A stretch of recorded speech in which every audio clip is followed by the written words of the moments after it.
From a professional soccer career to becoming a driving force in the mortgage industry, Brian Covey has shown what it takes to find your competitive edge. Get off the sidelines and get in the game. Find your competitive edge with Brian Covey.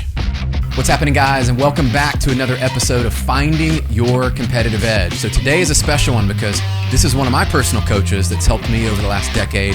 And I'll tell you, several years ago, when Kevin Watson, one of our friends, introduced me to Coach Burt, I knew right away when I first met him, I was like, I love coaches. He reminds me of some of my coaches growing up. And today you're going to be impacted because not only has he written over 18 best-selling books, one of those national bestseller, he's known as America's coach. You've probably seen him on stages, Grover, Milet, all of these guys there, worked with Elko, some of the best in the business. But what I love most about Coach Burt, I'll tell you guys, outside of his books, he is a student of the game, and every time I think I've figured out where he is, he keeps moving and getting better and sharing new concepts. And so I want to be around people that are learning, growing, and can impact other people. And so you're going to hear about some of that today. I would advise you very quickly, grab a pen and a note paper because you're going to want to take notes as we bring Coach Michael Burt into the show. Coach. Thank you, man. Thank you very much. And I remember Kevin Watson introducing us. And I remember doing my monthly coaching program and you coming, and he kept saying this, Brian's a sharp guy and you're really going to like him immediately. And, we hit it off and here we are years later. Isn't that rare though? I don't know if you probably see this in coaching more than anywhere though, is people start something, they commit to it. And you talk about this all the time. They have to decide, they make a decision, but people don't stick with that stuff. Yeah. And so I'd love for you, let's jump into that because I see this too often with my friends and people I work with is, they'll start with good intentions. Yep. Why are they falling off, and what can they do to get back in the game? There's a vicious cycle that people have, which is start with good intention, fail to follow through, and then experience guilt.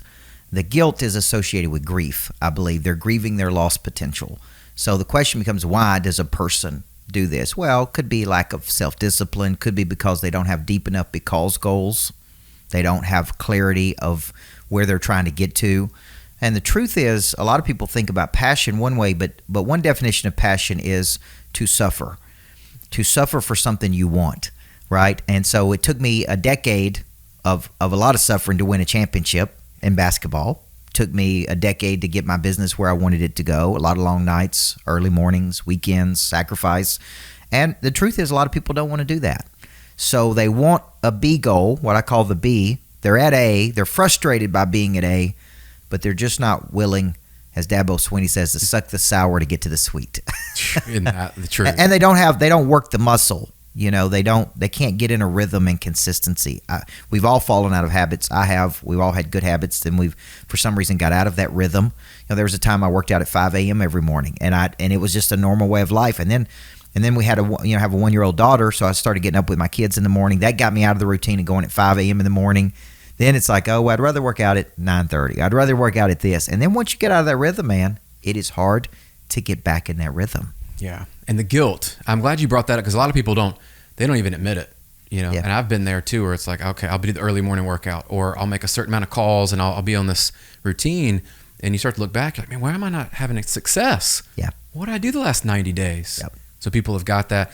Your routines, I love that you say that because you've adapted to that. And I think some people are not open and honest about the fact that you have kids get introduced, right? And you got 2 kids and trying to keep up with all of that and your business growing. And people that are in a point today, you talk about this point A, how do you get to point B? Mm-hmm. And I love this concept because most all of us, me included, I'm at a point A today.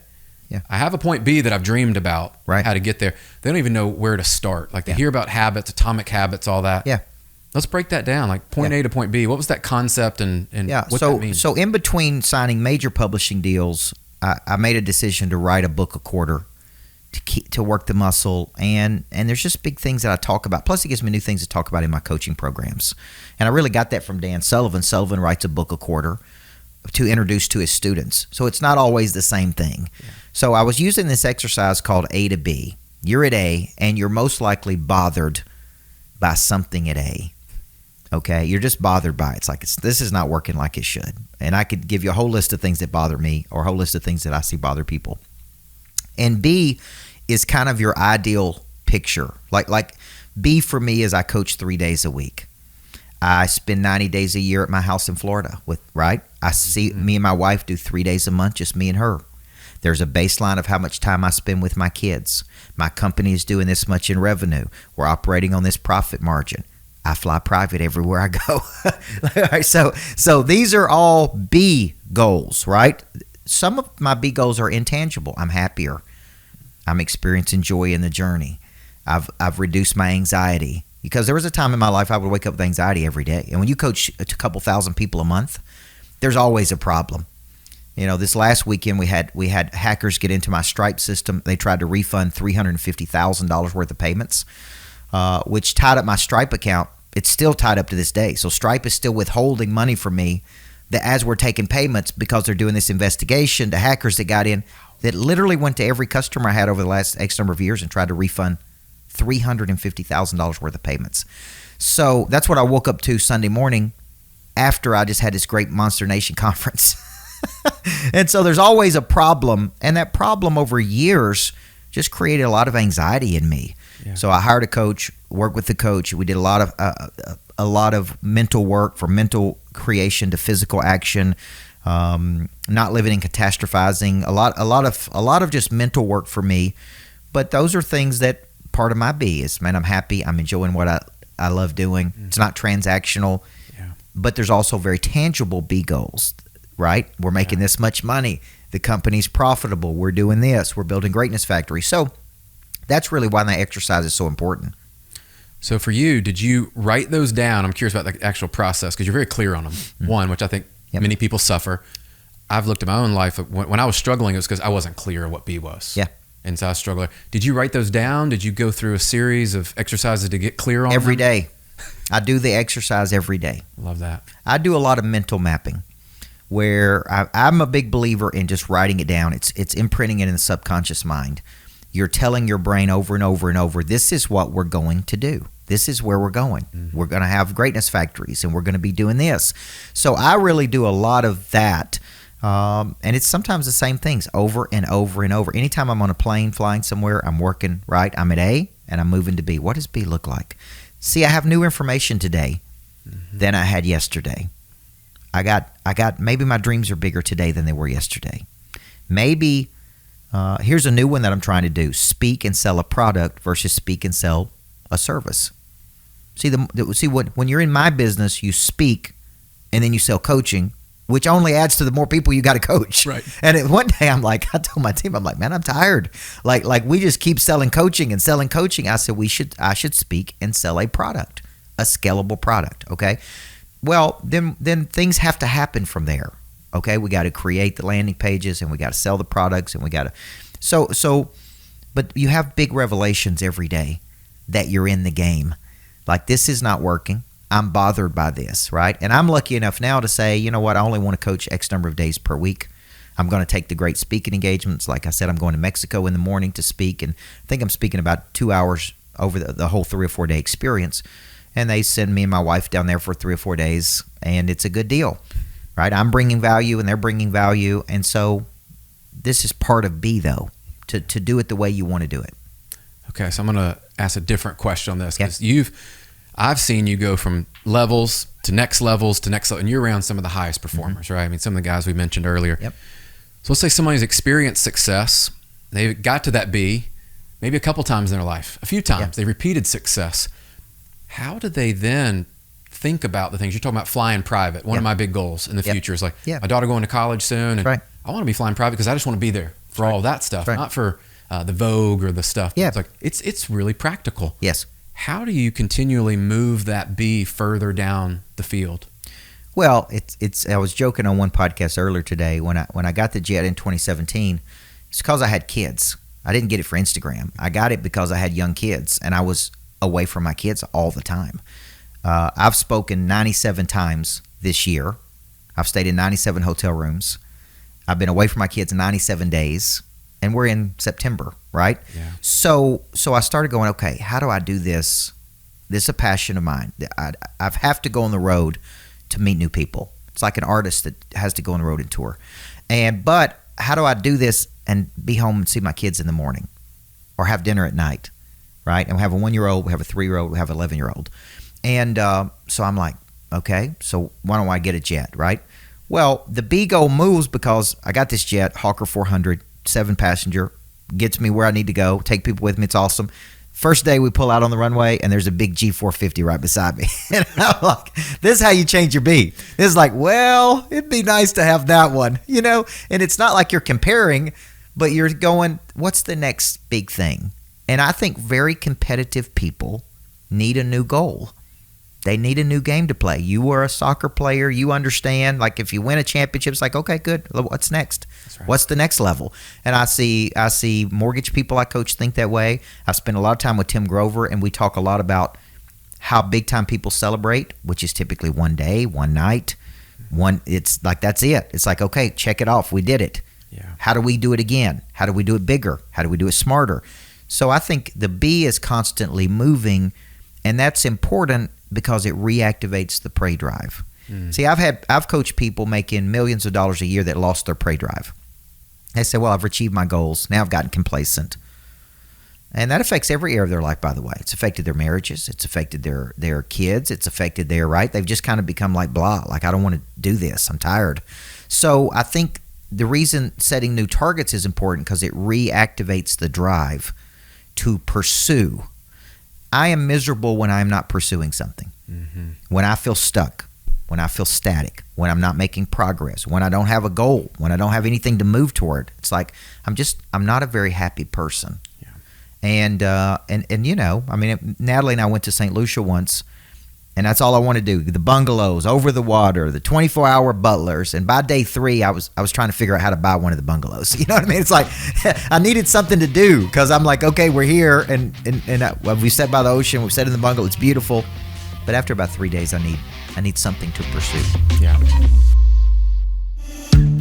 Hey guys, it's Brian here. I hope you are enjoying the show.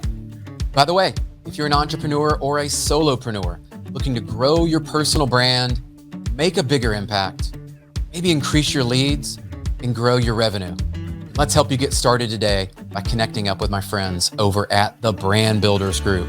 You've heard me talk about them, but if you're new here, this is definitely the first step to get you started in turning your reputation into revenue. Head over to freebrandcall.com/Brian Covey. Again, to set up your free brand call, go to freebrandcall.com/Brian Covey to set up a free strategy call with one of the team at Brand Builders, and they will dive into your specific goals for how you want to grow your personal brand. I can't wait to hear how it goes. You introduced this concept to me years ago, like you have to go see it. You have to be able to like touch it and see it. And that was new to me. I'm like, okay, we want to do this. We want to buy these investment properties. We want to do this thing. I'm like, if you want to get a plane, you got to be around people with planes. Like that's the fastest path. And most people, you know, they think, well, I'm not ready for that yet. I'm like, no, you have to be there and be part of that before it can happen. And so you introduced that concept to me, and I don't think a lot of people really put enough value and stock in it. That's right. I've seen you do that. What if someone's listening to this? They're like, okay, man, coach, this all sounds great. Like I'm resonating with what you're saying there. Yep. You kind of shared this message, but I'd love for people to hear it as well. How do you get around those environments and those things? So that way you're like, and these guys that have planes or these guys that have these properties or St. Lucia or whatever. Yeah. Like, it's possible for me too. It is possible. And, you know, Milet talks a lot about this, about touching, you know, he talked about when he was broke, going to a nice hotel and staying one night in a nice hotel, right? Because I've stayed in every kind of hotel you can stay in. I've stayed in the Microtels and the Clarions and the Best Westerns, and no offense to those hotels, but when you travel a lot, it's important where you stay and the energy. And so he talked about going there and just staying in a nice hotel or driving a nice car or experiencing something. And when I was a basketball coach, I was really big on life after basketball with my players because I use sport to teach life. That's what I love doing. I love kind of inner engineering, you know, your shows, finding competitive edge. I talk a lot about competitive intelligence, like building a know-how in people to win. Okay, and that's what I loved more than anything. But we had this program called Life After Basketball. Okay, so imagine your kids playing for me, and we want to teach them how to win. We want to teach them how to play at a high level. But we would start these discussions like, what do you think you want to do when you grow up? And they would say, well, I want to be a nurse, or I want to be a doctor, or I want to be a lawyer, or I want to do this. And I would go, okay. And we would link our girl basketball players up with successful women who were doing what they wanted to do. Okay? We had a big night where they prepared 10 questions to ask these people. And we'd bring them in, we'd have a big dinner, and then they would partner up with their mentees, and they would ask these questions. Like, I want to be an emergency room nurse. What's it like working in the emergency room? What's the best night look like? What's the worst night look like? How much money do you make? How hard do you have to work? 70% of the players, after spending one night with the people who they thought they wanted to do, decided that's not what they wanted to do. Just in one day. Wow. See how valuable that was? They was like, I thought I wanted to be an emergency room nurse, but I don't like blood. Yeah. And I don't like this, and I don't want to do. Okay, well, that's not what you need to do then. So go back to your point. If you wanted to be a top speaker in the world, or top business coach, or top whatever, the first step is to get around these people and observe. How do they do it? How do they get speaking engagements? How do they write books? How do they create products? How do they have podcasts? And to me, observing these people is very important. Like I'm doing things now with, Damon West and I are doing something starting this week. We become good friends. We talk pretty much every day now. Love him. Me and Tim Grover are really good friends. Me and Andy Elliott are good friends. I mean, all those guys. And I see, I'm like, how is Elliott building this army and revenue and how much they're doing and his social media following is growing like crazy. So I just asked him, like, man, how are you doing? He said, okay, I'm going to send you exactly what I'm doing. Do this, do this, do this. Post 4 times a day. Needs to be organic. Now, I took exactly what he said. I sent it to my social media people, and I said, do exactly the way he said to do it. Guess what I saw? I saw a jump on Instagram of 50,000 new followers organically, literally in 30 to 45 days. I see my numbers reach over 2.1 million reach. I see my Facebook jump 60,000 people, 6 million people, because he knows how to do it. And I'm like, do it just like he does it. So that's the power of expediting something when you're around people who are really good at something and you just like, okay, how do I do that? How do I do this? And I think enough people don't do that. And there's a cost to entry many times to get in the room with these people. Yeah. I'm lucky. 10X really changed my life. It's where I met Milet and Grover and all the big time people. Yeah. I already had a relationship with Cardone coming into that. But it's where I went to a national stage. Then I could pick up the phone and call these guys and say, hey man, let's do something together. And so everybody, it's just like any business. There's partnerships and and I called Damon West one day. He came to my city to speak. I didn't know him and he didn't know me. And I called him. I said, man, you're too good not to have products. You need a coaching program. You need, there's millions of more dollars that you could make other than just the books and the speaking. And he's like, nobody's ever showed me that. And I said, I'll show you. So I said, let's do this. Let's do this. Let's do a series together. Let's do some contracts together. So we, it just kind of started a friendship. I love that. And I've seen you too. Like, you've leveled up some of these circles. And your point, a lot of people see that like, man, you're hanging out with all these cool people and they're all successful and all that. But the years of work of going through the different levels to get through that breakthrough. And I noticed this too. You've been talking about this a lot, of people taking their purpose into profit. You'll kind of say it that way. And they're trying to package that uniqueness. That's right. And they don't know what to do. But this is a skill of yours. And I've watched it. And I've even seen your new videos. By the way, I will tell you, I've watched them and gone, whoever's doing this is what I would want to see from you, is in the field coaching people live. I'm like, that's your uniqueness. That's right. That nobody else can duplicate. How can people start to package that? Because a lot of people are struggling. Like, you look at the average, let's just call them loan officers, real estate agents, coaches. The average one of them probably makes $40,000, $50,000 a year. They are struggling to get by. That's right. In this world. And they have not packaged their uniqueness. If they're on social, it's limited. Where do they start, and what advice would you give them? Well, this is a big concept. So I'm actually doing a boot camp called Package Your Purpose now. And I didn't know that packaging was going to be one of my unique abilities. But I have been coached, I spent 3 years in strategic coach, being coached by Sullivan. He was huge. The whole program is built around your unique ability.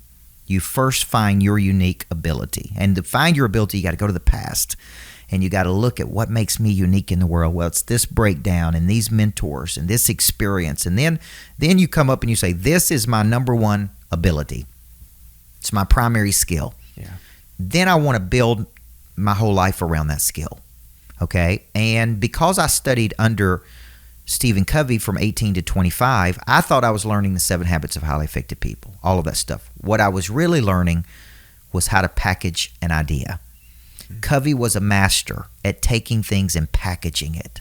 7 habits of highly effective people. I mean, what an incredible concept.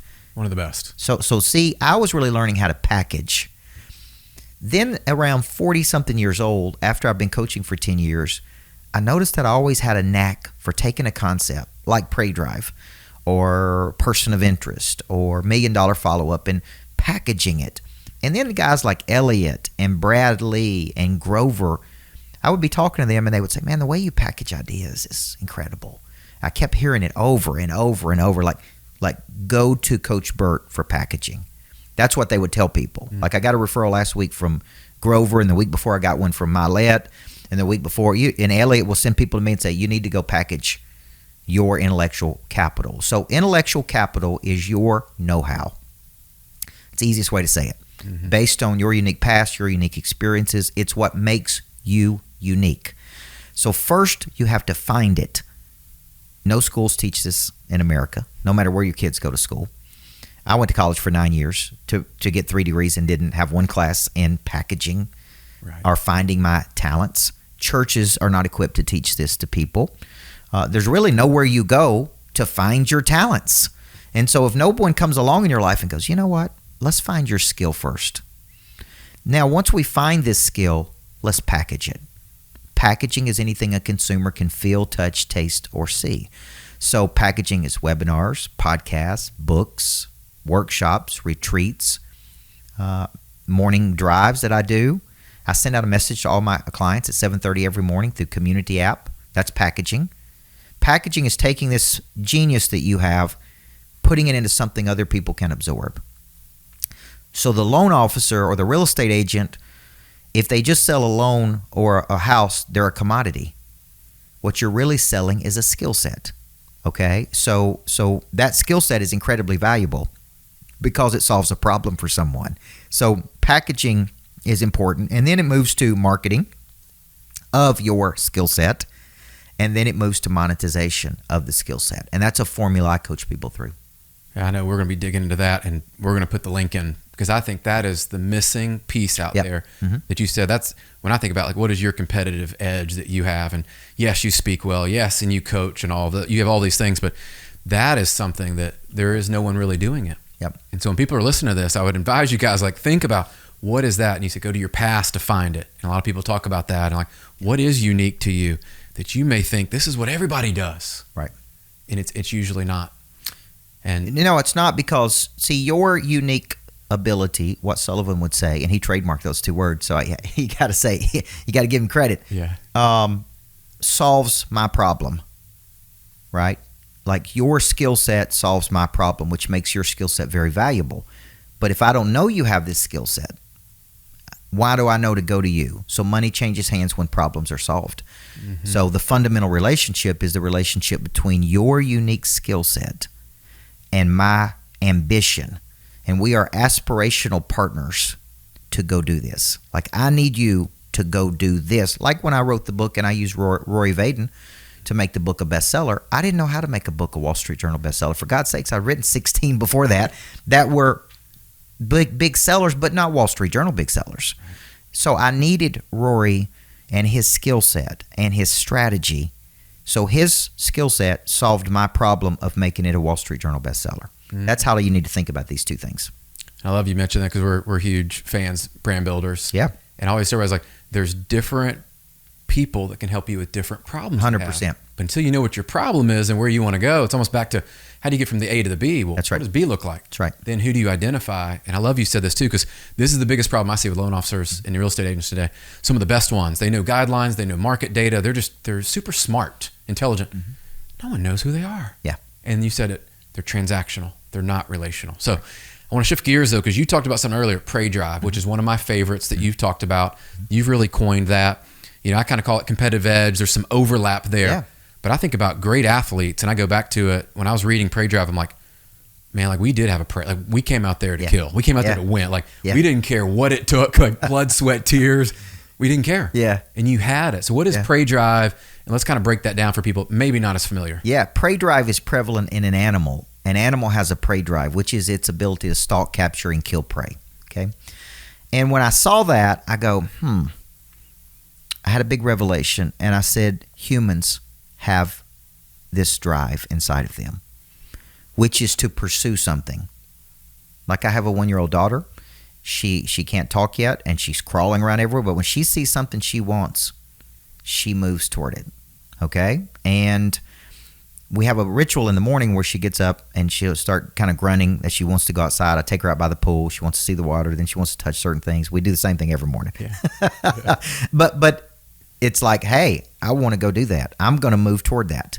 Okay? So prey drive is your instinct, your natural instinct inside a human to see something with the eyes, optically, or in the mind. That would be the imagination. And to pursue it. Okay? With a persistence and an intensity. So what I realized was that many people's prey drive had not been activated. It was latent or undeveloped or dormant. Now what we've seen in the mortgage world, because I coach a lot of mortgage companies, is under pressure, people do 3 things. It used to be 2. They used to fight, come out swinging, or they flee, or now psychologists say they freeze, which is what I've seen a lot of mortgage people do. It's like I just don't do anything because I don't think anything will help. I can't sell a mortgage. I can't. Well, prey drive is that instinct, once it's activated, to pursue deals, pursue opportunity, strategic partnerships. Okay? It's in people, but it's like it's not been activated. Okay? And I can't tell you how many real estate deals I've done. I'm like, where is the prey drive in these people? Whether it be the mortgage originator or the real estate agent or the insurance person, I'm like, pursue the deal. Like, don't sit and wait. So objects at rest, stay at rest unless acted on by an outside force. That's Newton's law. So prey drive, once is activated and installed in a person, then it's like I wake up every day and I pursue. Okay? And I pursue with a persistence. And I pursue with an intensity. But I noticed that a lot of people don't have that drive or they've lost it. But you'd be shocked how many people it's never been activated. Never at all. It's never. I mean, my wife at 30 years old had never really activated her drive. She came to one of my workshops. She was not my wife at the time, and she paid $50 to come there. And she's like, "Man, I've never had coaching like this. I've never been to self-help workshops. I've never read books. I've never been around people like you." She's like, it activated something inside of me. Now my wife's in a coaching program. I think it's like in a $25,000 women's program where she's getting coached. She said, I want to level up. I want to do this. I want to do this. I got dreams of doing this. Like her prey drive has been activated. So that tells me it could be dormant for a number of years. That's why we call the book Flip the Switch. Mm-hmm. Because something comes along, it's like, boom, now let's go do this. Yeah. So when you're around people like I'm around, like the guys you mentioned and the girls you mentioned, it's like, man, when you're around a guy like Elliot, how could you not have your prey drive activated, or Milet, or any of those guys? Because they're doing such big things. You're like, come on, man, let's go. Let's do something. I got 2 questions to follow because I love this. This is like I could talk to you for hours on this. This gets me fired up and ready to run through the wall. Yep. Coach Prime, we'll talk about in a minute. Yep. But how does somebody know if they have their prey drive activated or not? If they feel any sense of complacency. So complacency is a gradual settling to a place of mediocrity. It's like I've grown complacent, like I'm complacent in my body, or I'm complacent in my faith, or I'm complacent in my skill set. It's like I'm not growing. That's a good sign that the prey drive has been deactivated. Okay. It's like I'm getting a little lazy, man. I'm getting away from things I used to do. I used to prospect, now I don't prospect. I used to go to the gym, now I don't go to the gym. I used to care, now I don't care. Yeah. So I think people sense, especially when they see me speak, they're like, man, you know what? I've gotten a little lazy. We just signed on a couple clients this week because I did a big industrial cleaning thing last week. And one guy just said to me, man, you reminded me that I'm at my best when I'm in coaching. I need to get back into a coaching program. I need to get my big booty in the gym.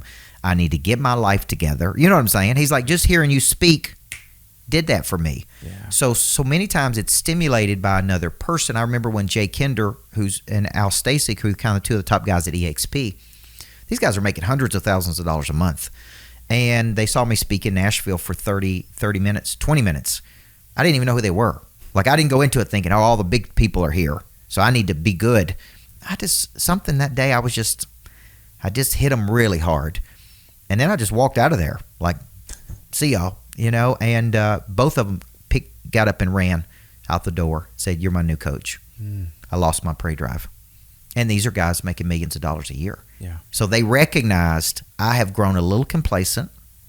I need to get this drive back because I'm not finished yet. I'm 40-something years old, and I need to play at a higher level. So I think that's why satisfied needs never motivate.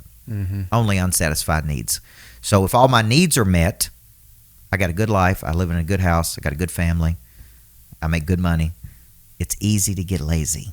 Yeah. And you're around people similar to that, I've found, that they're all the same way. They're like, yeah, I never dreamed I would be this far. And they're there.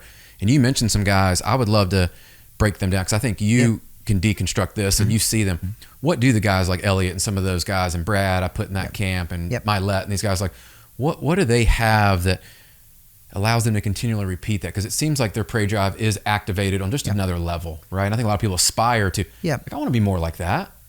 I think they're just around so many big thinkers, you that are doing such cool things. It reactivates their drive. When I go out to Lightspeed in Vegas, people are coming there to see Brad Lee every day. Yeah. And it's not like people just getting started. These are people who are doing millions of dollars. They're doing huge things. And that's the kind of people that's coming to his office every day. And it's like, oh, that's cool.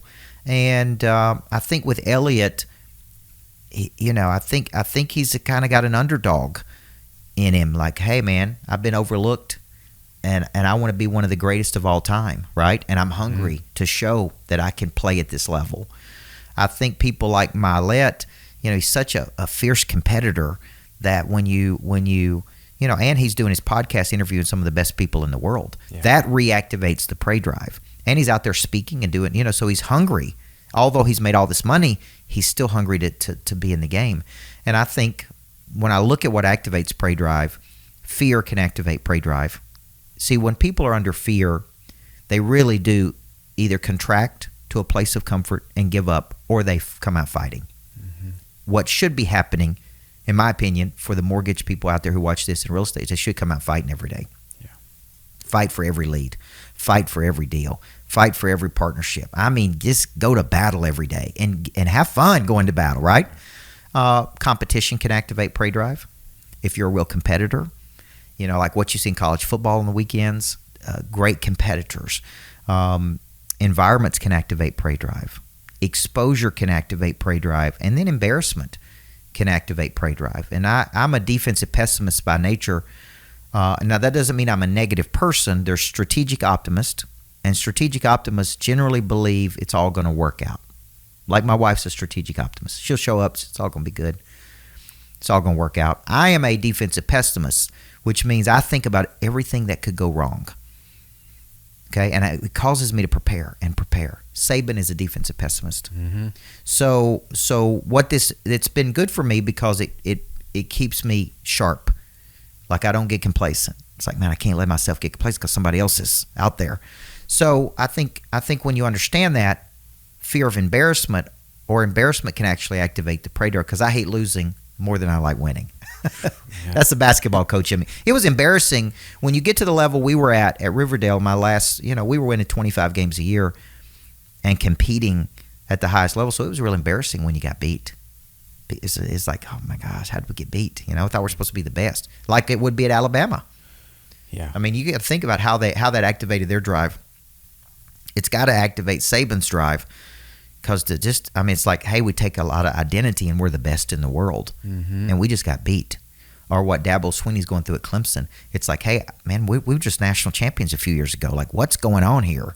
So, but every day there's hungry people coming in. Yeah, trying to take your spot. That's right. Oh, I love that. Well, let's talk about, I'd be remiss if I didn't bring it up, but Coach Prime, right? I mean, Dion, everybody's watching this and they're seeing this, and it shows when I would almost throw those in there of he's flipped a switch there. Yeah. He's got this prey drive activated in these kids that they're like, man, they understand this is the assignment. Yep. Guys, this is what it's about. What have you observed? I'm just curious, 'cause the way you break down things, I would love your perspective as to kind of what that phenomenon looks like. Confidence is a memory of success. It can be borrowed. When you're low in confidence, you can actually borrow from other people. Deion Sanders has a very high degree of confidence and swag. And he is a master at transferring that to other people. Okay? And a lot of years of winning, a lot of his background, his faith, there's a lot of things that go into making him confident. But what I've seen, this shows you how fast somebody with that much confidence can turn something around. No different than a leader of a mortgage company or a leader of a group. It's just like they just transfer this contagious confidence to other people. And I think that's what he's done. He's brought in a confidence. So Elko used to talk about, and I love Kevin Elko, he used to talk about the 4 things that built culture: identity, standards, language, accountability. Coach Prime has raised the standards. Number 1, he walks in one day and the kids got on white socks versus black socks. They only wear, and he says, let's go. Get out of here. Go home. Don't come back. We don't wear white socks. We wear black socks. Standards. See, I used to have all these standards when I was a basketball coach. The truth is, we actually lower our standards for adults. Many times we have higher standards for kids than we do adults, right? That's true. So I know we said we're going to turn in how many people you talk to today and what your closing ratios are, but you know what? If you miss a couple days, who cares? I know we said we're going to prospect 35 to 45 touches a day, but you didn't do it. So what? I know we said there's a mandatory minimum standard here to play here, but you missed that standard for 3 months. But we like you, so we're going to let you stay here. I implemented a standard with my salespeople of $10,000 a week.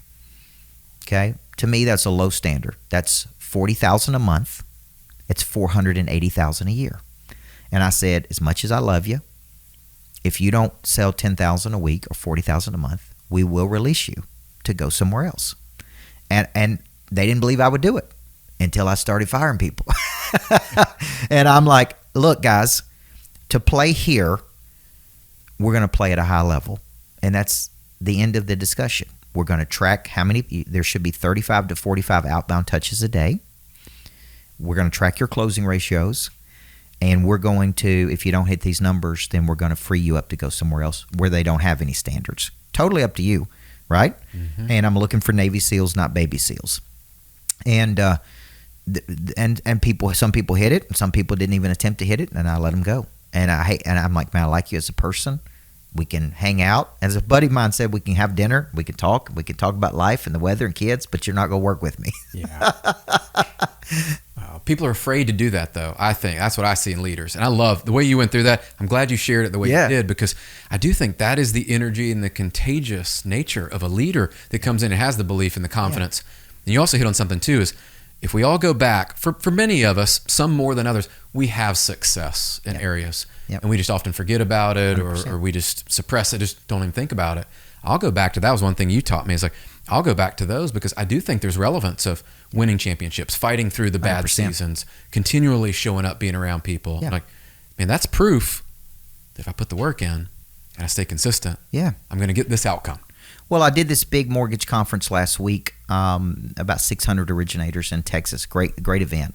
And I just, for some reason, I kept saying, how many of you in this room have won before? You know how to win, right? Confidence is a memory of success. The reason I have in my home office like pictures of me speaking at 10X and winning championships, and when the book became a bestseller, I have them, is because it reminds me I know how to win. The reason I wear my championship ring when I speak is because it reminds me I spent 10 years building a freaking dynasty that won 7 more championships after I left. So when I get in tight spots and I'm like, all right, man, what do I do here? I know how to win. I had a guy tell me this once. Depression is living in the past. Because there was a time in my life I was very depressed for about 6 months when I was 25 years old, and I was reliving something that happened to me over and over. It was finite. It was fixed, right? Mm-hmm. But I was depressed about it because I was trying to go back and change something that already happened. So the future is infinite. holds unlimited possibility. The past is finite. So when you're depressed or you're insecure or you're low on confidence, what's really happening is you're remembering failure. You're remembering something from your past that didn't work out. Where confident people know, I know how to win. You could put me in any situation. Like with you, doing what you do for a living, I could take you out of this situation, I could say, come work with Coach Burt tomorrow, and you could do it because you have a skill set that is transferable. Yeah. You can pick that skill set up. If I decided to go sell mortgages tomorrow, I could do it. Yeah. I could sell insurance. I could do whatever I wanted to do. Once you have that confidence, it's like, hey, man, I got a skill set that's transferable. Then, hey, we don't lose. We just learn. Oh, man, I love that. It gets me fired up, too, because that's what I think the greats aspire is. You could drop me anywhere, to your point, put me in this industry, that industry, and you now have the skills, and you're equipped. Yeah. And you've got it. So that's right. You're building this with a greatness factory, and I love this because it's going to be ready January, right? Yes. You're saying there, and I'm sure I will spend some time there. I cannot wait I've been watching everything there. Yep. But for people that don't know, tell them what the vision was, because I think this is one of the coolest things of your legacy that's going to be part of that, and like teaching people about what greatness is. I kept looking for the next evolution of coaching. I want to be remembered. You got to remember, I've been coaching for 31 years. I started at 15. I'm 47. That's 32 years. All I've ever known is coaching people, okay? But I kept going, I want to be more than just a great coach. And I thought about Vanderbilts and Rockefellers and they have these legacies of building things and creating things. And I kept going back to this time when moms and dads brought their kids to me at 14 years old. They would say, my daughter's got a lot of potential. She just needs something. And I would say, thank you for bringing your daughter to the Greatness Factory, because we are going to manufacture her greatness. And that stuck with me. And they would go, oh, that's awesome. And I would say, body, mind, heart, and spirit. And so many years later, 2016, God gave me a vision. And it just started coming up. You need to build greatness factories for adults. So I believe money changes hands when problems are solved. So if Brian makes a decision today, man, I want to be great. I want to grow. Where does he go? Where does he go in Nashville? As big as Nashville is, you don't go, well, like, where does he go? There's nowhere for you to go. Do you go to a conference for a few days? Do you? And I started going, where do people go when they want to become great? When they want to manufacture their potential, when they want to be around other great people. Yeah. Okay? And so I started having this vision of building a greatness factory, which is a unique destination where you could work. So there's co-working space. You pop in, you work. But every co-working member gets access to my coaching so they can get better. And it's included in their package. So you can pop into the Greatness Factory. Level 1 is co-working. Cool, modern, big coffee bar, real, very dramatic. I mean, I spent $3 million building this place out. It's only 8,000 square feet, okay? It is like the best of the best that you can imagine, okay? So you walk in, it's dramatic. It's got gears coming out of the ceiling, dramatic staircase, Greatness Factory stuff everywhere. And so if you say, man, I work better when I get up and go somewhere, you could do that at level 1. Level 2 are private suites. So private offices, level 2, there's 10 of those. I've already rented 6 of those. There's only 4 of those left. And they're just cool offices on level 2. Level 3 is where the amenities are. 116-person theater, Dream Foundry, which is a really cool room. You could have masterminds, or it opens up to Fifth Avenue. So at night, if you want to have private dinners there, it's got flex space. It's got podcast studios. So it's just a cool place to work, learn, grow, and connect. I'll be doing high-level masterminds there. So I've got a concept called the locker room I'm working on. I've got a concept called the exchange, which is more networking.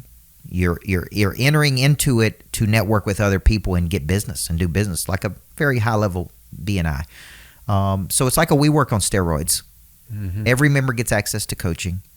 The private suites get access to the auditorium podcast studios as part of their monthly membership.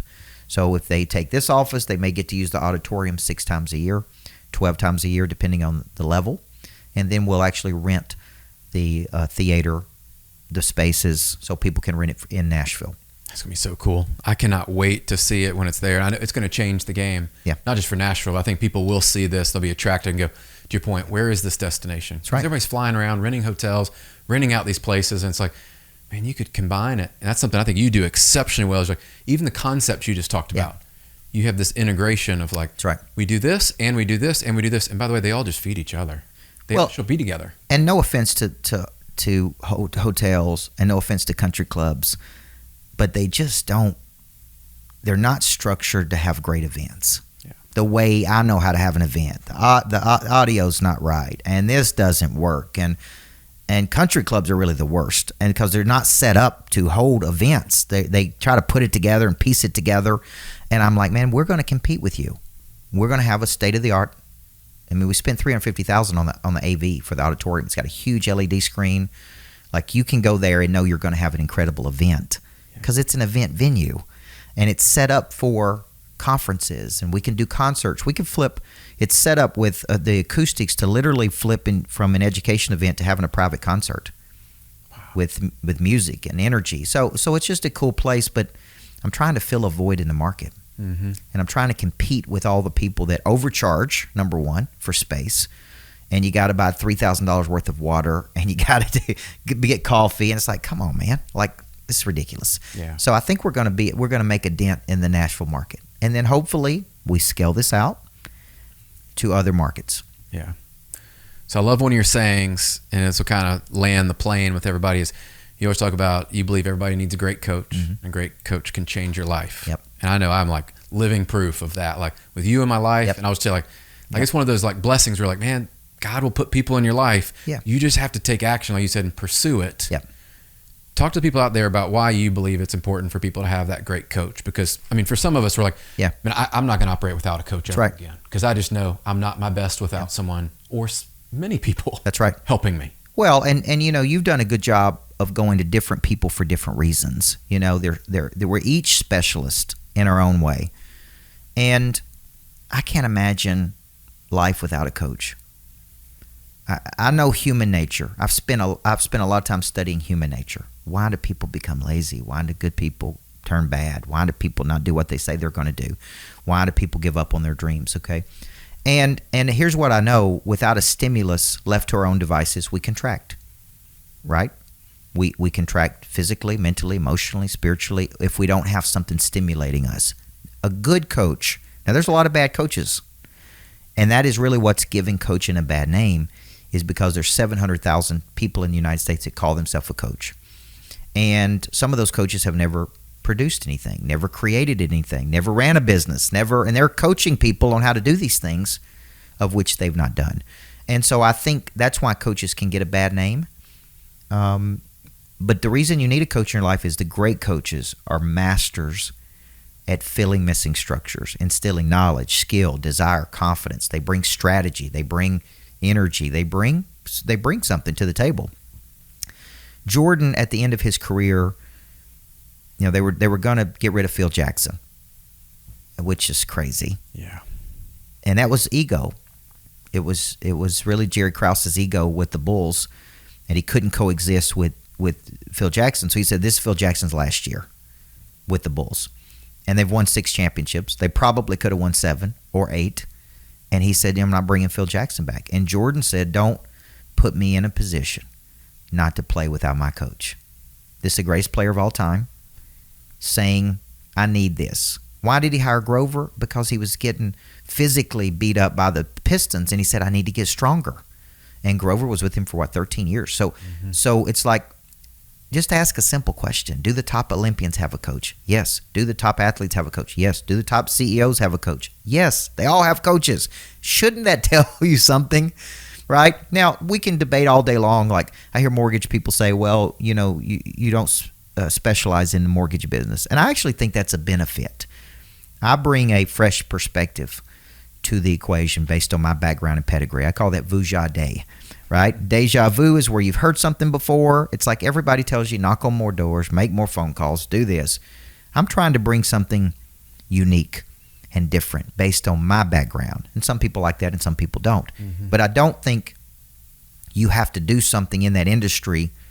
Like, I don't have to sell mortgages or real estate to be able to coach somebody in high performance. But some people think that way. Oh, yeah, well, you don't do roofing, so I'm hiring a roofing coach. And I say, I get it, man. I get it. But you're an entrepreneur. And that's really who I coach, are business people who want to perform at a higher frequency.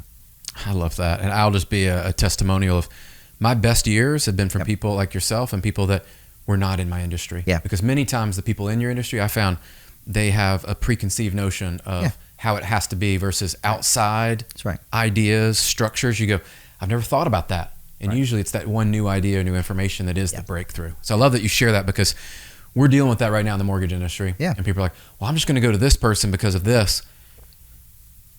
I would invite everyone to consider maybe your breakthrough is on the other side of you hiring somebody that's unique and different from what you've always done. Yeah. Because to get different results, you're going to have to do some different things. That's right. It's been incredible.